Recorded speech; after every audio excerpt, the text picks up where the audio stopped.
zıplayan oyun jeli tutkalı. Bu Noelisa'nın tekrardan sarı bir tutkalı. Bu Noelisa'nın şeffaf tutkalı. Hadi hemen başlayalım. Ben kırmızı bir slime yapmak istiyorum. Bu arada malzemeleri sayalım. Kırmızı bir tutkal. Su. Lazım olursa bilmiyorum. Borakslı su. Simler. Şöyle altın simim. Ve son olarak şurada bir tane daha sim vardı. Ve son olarak da bir adet mor simim. Bunları kullanacağım. Hadi başlayalım. İlk önce kabıma boşaltıyorum. Çok sert yalnız. Çok rahatlıkla boşalmıyor. Nasıl boşalıyor? Neden su gibi? Bu tutkal değil. Bilmiyorum. Ama boya mı? Oyuncak böyle mi oluyor ya? Yeni aldım ya arkadaşı. Hiç bilmiyorum nasıl oldu. Birazcık dökelim. Şöyle. Yeter. Evet yeter. Tutkalımı döktüm. Olmazsa sularım boş boşuna para vereceğiz. Bence olacak. Bilmiyorum. Su koymayacağım. Görüyorsunuz zaten bayağı sıvı. Gerek yok. Şöyle. Mor sim koyacağım. Altın sim istemiyorum çünkü simim az kaldı. Neden? Onu kullanmayacağım derseniz. Altın slime yapacağım. Evet arkadaşlar. Slime'ım. Şöyle karıştırıyorum. Hemen boraksımı ekliyorum. İnşallah olur. Amin.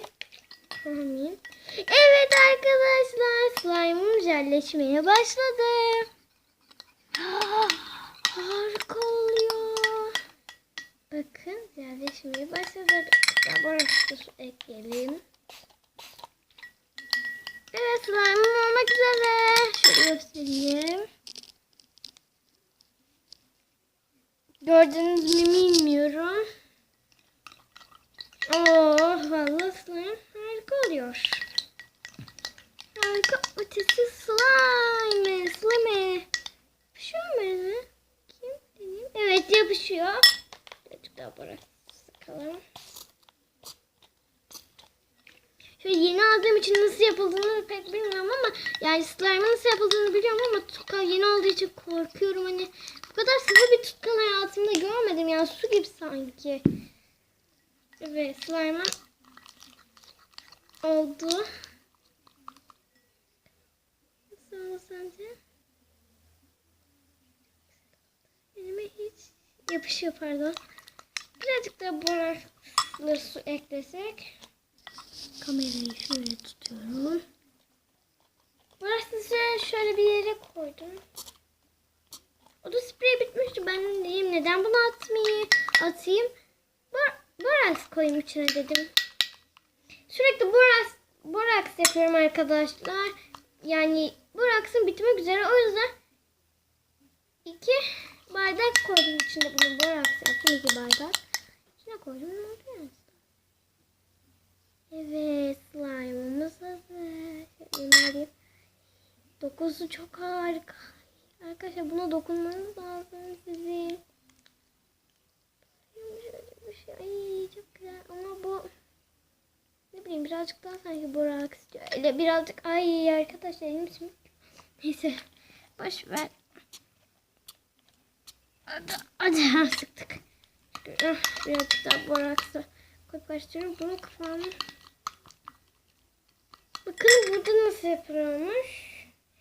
Bir su bardağı su içine yarım çay kaşığı boraks ilave ederek çözülmesini sağlanır. Sıp oyun jelinden bir su bardağı alınır. İçerisinde hazırlanan boraksı çözeltiye karıştırılarak jel oluşturur. Dikkat temizliği su ile yapılır.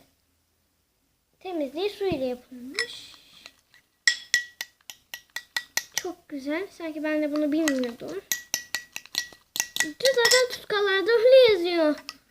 Temizliği su ile yapılır. Temizliği su ile yapılır. Bir sürü de tutkal aldım arkadaşlar. Değişik. Arkadaşlar dokusu çok güzel oldu. Şuna bakın. Çok güzel bir sırsı var. Bakar mısınız? Ne kadar besliyor. Arkadaşlar benim videom bu kadardı. İnşallah beğenmişsinizdir. Abone olmayı, beğenmeyi unutmayın. Hepinizi çok seviyorum. Bay bay.